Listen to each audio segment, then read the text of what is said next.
नमस्कार आदाब, मैं हूं राव अकरम और आप देख रहे हैं मेरा हिंदी यूट्यूब चैनल। साथियों, अगर आप लोग भी इस यूट्यूब चैनल पर पहली बार आए हैं तो कृपया चैनल को सब्सक्राइब कर लें और हाँ, साथ में बेल आइकन की घंटी को दबाना ना भूलें, क्योंकि इस यूट्यूब चैनल पर मैं भूमि से संबंधित अन्य जानकारियों से संबंधित वीडियो बनाता ही रहता हूं और आप लोगों की जानकारी बढ़ाने के लिए अच्छी वीडियो मैं आप लोगों को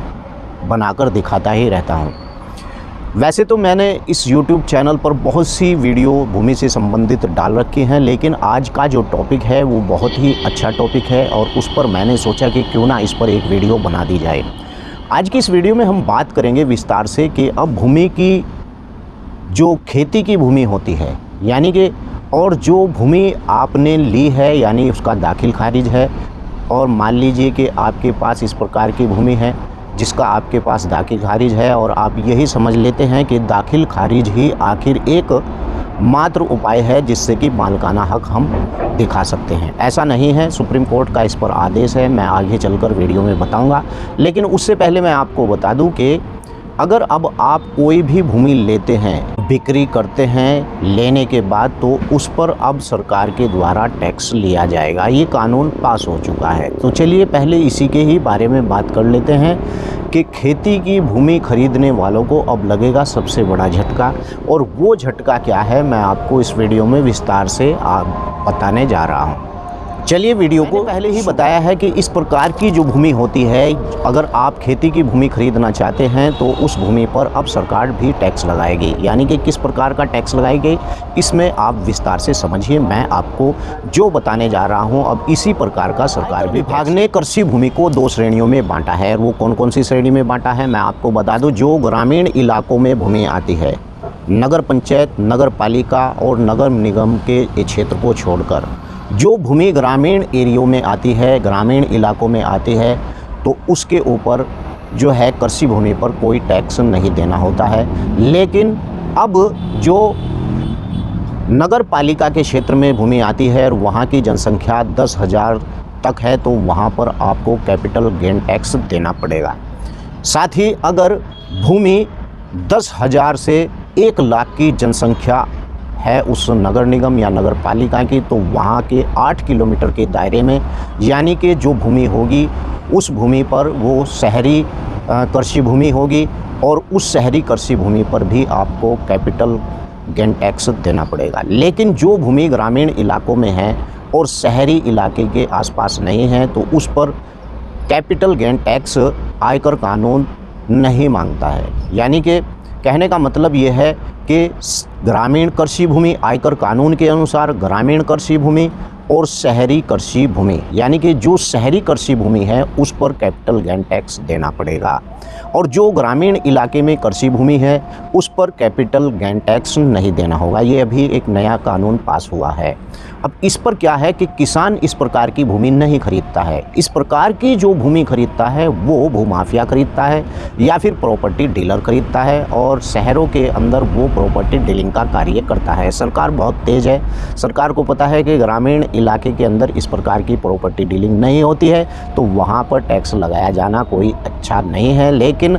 अगर शहरी कृषि भूमि, मैंने आपको पहले ही बताया है कि अगर आप नगर पालिका या नगर निगम या फिर आप नगर पंचायत के क्षेत्र में आते हैं, नगर पंचायत भी अर्ध शहरी क्षेत्र ही होता है, तो वहाँ पर 10,000 की आबादी से लेकर अगर 1 लाख तक की आबादी है तो 10,000 की आबादी वाली जनसंख्या वाला क्षेत्र नगर पंचायत भी अर्ध शहरी ही कहलाया जाता है, तो वहाँ पर कैपिटल गेन टैक्स देना होगा। और अगर आप नगर निगम या नगर पालिका के क्षेत्र बोर्ड के अंदर आते हैं तो वहाँ से 8 किलोमीटर की दूरी पर जितनी भी भूमि होती है उसे आयकर कानून यानी कि शहरी भूमि ही मानता है, कृषि भूमि नहीं मानता है। तो वहाँ पर अगर आपने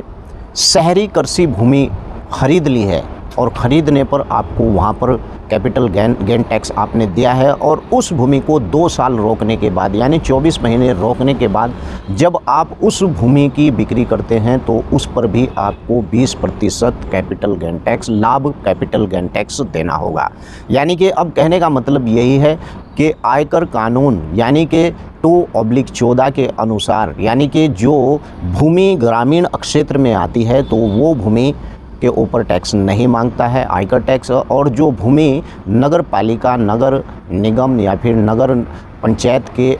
8 किलोमीटर के क्षेत्र में, मान लीजिए कि आप किसी नगर निगम में रहते हैं तो उसके 8 किलोमीटर की चारों दिशा में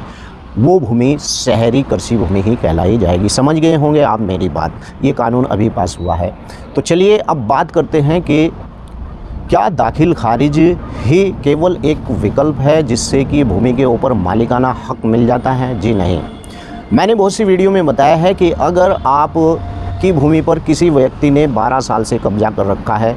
या फिर 2 साल से कब्जा कर रखा है और आप उस भूमि की बिक्री करते हैं और बिक्री करने के बाद आप उस भूमि का किसी के नाम दाखिल खारिज भी कर देते हैं, तो आपने पहले तो उस भूमि को छुड़ाने की यानी कि कोई भी कोशिश नहीं की और फिर आपने उस भूमि को किसी और को बिक्री कर दिया और बिक्री करने के बाद उस व्यक्ति ने उस भूमि पर दाखिल खारिज करा लिया नंबर 2 से, या फिर दाखिल खारिज होने का तो सवाल ही पैदा नहीं होता, क्योंकि अब कानून है कि लेखपाल जाकर जब दाखिल खारिज करता है तो लेखपाल जाकर आसपास के लोगों को भी नोटिस जारी होता है कि क्या ये भूमि जिस व्यक्ति ने बेची है उसके कब्जे में है। अगर यहाँ पर लेखपाल को इस बात की जानकारी हो जाती है कि पिछले 5 सालों से इस भूमि पर किसी और व्यक्ति का कब्जा है लेकिन मेन मालिक का इस पर कब्जा नहीं है, तो ऐसी स्थिति में यानी कि दाखिल खारिज होना असंभव हो जाता है। और अगर आपने इस प्रकार की भूमि के ऊपर दाखिल खारिज भी करा लिया तो दाखिल खारिज कराने के बाद भी आप उस भूमि के असली मालिक नहीं हो सकते हैं, क्योंकि जब से प्रतिकूल कब्जा कानून यानी वजूद में आया है तो 12 साल तक अगर किसी व्यक्ति ने आपकी भूमि पर कब्जा कर रखा है और आपने उस भूमि के कब्जे से उस व्यक्ति को हटाने का प्रयास नहीं किया है और 12 वर्ष वहाँ उस पर गुजर जाते हैं, तो 12 वर्ष तक जिस व्यक्ति का कब्जा रहता है वो प्रतिकूल कब्जा कानून के माध्यम से यानी कि जो ज़मीन का मालिक था उसके यानी के खिलाफ न्यायालय में खड़ा हो जाता है, क्योंकि उसके पास इस प्रकार के एविडेंस हो जाते हैं कि वो न्यायालय में यानी कि ये साबित कर देता है कि इस भूमि के ऊपर मेरा 12 साल से कब्जा है और इस प्रतिकूल कब्जे के दावे के आधार पर यानी कि न्यायालय उसे भी यानी कि उस व्यक्ति को भी मालिक की श्रेणी में ले आता है। तो मैंने आपको बताया कि दाखिल खारिज कोई ऐसा विकल्प नहीं है जिसके माध्यम से आप ये कह सकते हैं कि इस भूमि का आपको मालिकाना हक मिल गया है। अगर आपको जानना है कि मालिकाना हक पाने के लिए आपको क्या चाहिए तो इस YouTube चैनल पर मैंने ऐसी बहुत सी वीडियो बना रखे हैं। आप उन वीडियो को देखकर यानी समझ जाएंगे कि आपका उस भूमि पर मालिकाना हक इस प्रकार से आपको मिल सकता है। तो आज मैंने इस वीडियो के अंदर आपको बताया है कि खेती की ज़मीन अगर आप ख़रीदते हैं तो उस पर भी अब कैपिटल गेन टैक्स देना पड़ेगा। कैसी भूमि के ऊपर? शहरी भूमि या शहरी कृषि भूमि या फिर ग्रामीण कृषि भूमि। और साथ ही मैंने आपको बताया कि दाखिल खारिज एक मात्र विकल्प नहीं है कि आप इससे अपनी भूमि का यानी कि मालिकाना हक दर्शा सके। वीडियो कैसी लगी है वीडियो के नीचे लिखकर ज़रूर बताएं और आपका किसी भी प्रकार का कोई सवाल है तो वीडियो के नीचे ज़रूर लिख दें, क्योंकि आजकल मेरी तबीयत थोड़ी ख़राब चल रही है, बोलने में बहुत ज़्यादा दिक्कत भी आ रही है। तो अगर आपका कोई सवाल है वीडियो के नीचे ज़रूर लिख दें। वीडियो को लाइक शेयर करना बिल्कुल ना भूलें। जय हिंद, जय भारत, खुदा हाफिज़।